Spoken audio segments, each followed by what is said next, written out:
Hello everyone, ಇದು ನೋಡಿ ನಿಪ್ಲಿ falls. ಇದಕ್ಕೆ ನಿಪ್ಲಿ ಫಾಲ್ಸ್ ಅಂತ ಕರೀತಾರೆ. ಇದು ಹರಿಯುವ ನೀರಾಗಿದೆ. ಇದು ಆ್ಯಕ್ಚುಲಿ ಹೊಸೂರು ಡ್ಯಾಮ್ ಅಂತ ಹೆಸರು ಇದಕ್ಕೆ. ಅಲ್ಲಿಂದ ನೀರು ಬರುತ್ತೆ. ಇದು ನೀರು ಹೀಗೆ ಹರಿದು ಹೋಗುತ್ತದೆ.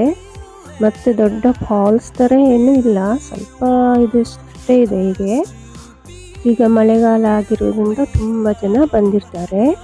ನೋಡಿ ಎಷ್ಟು ಸುಂದರವಾಗಿದೆ ನೀರು. ಜನರು ನೋಡಿ ಎಷ್ಟು ಜನ, ತುಂಬ ಜನ ಬಂದಿದ್ದಾರೆ ಟೂರಿಸ್ಟ್ ನೋಡೋದಕ್ಕೆ.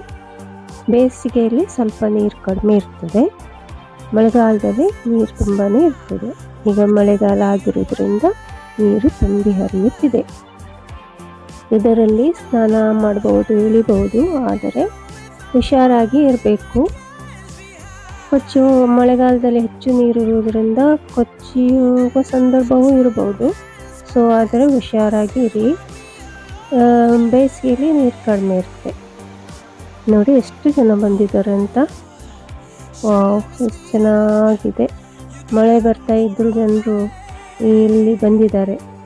ಇಲ್ಲಿ ನೋಡಿ ಎಷ್ಟೊಂದು ವಾಹನಗಳು ನಿಂತಿದ್ದಾವಂತೆ. ನೋಡಿ ಟೂರಿಸ್ಟ್ ಜನ ಬಂದಿದ್ದು, ಎಷ್ಟು ಜನರ ಗಾಡಿ ಇದೆ ನೋಡಿ. ತುಂಬ ಜನ ಬಂದಿದ್ದಾರೆ ನೋಡಿ. ತುಂಬ ಚೆನ್ನಾಗಿದೆ ಪ್ಲೇಸು. ಇದು ಜೋಗ್ ಫಾಲ್ಸಿಗೆ ಹತ್ತಿರದಲ್ಲಿದೆ. ಸಿದ್ದಾಪುರ, ಸೊರಬ, ಸಾಗರ ಕೂಡ ಹತ್ತಿರದಲ್ಲಿ ಇದೆ. ನೋಡಿ ಎಷ್ಟು ಚೆಂದಾಗಿದೆ. ನೀವು ಕೂಡ ಒಮ್ಮೆ ಬನ್ನಿ ನೋಡಿ, ಚೆನ್ನಾಗಿದೆ.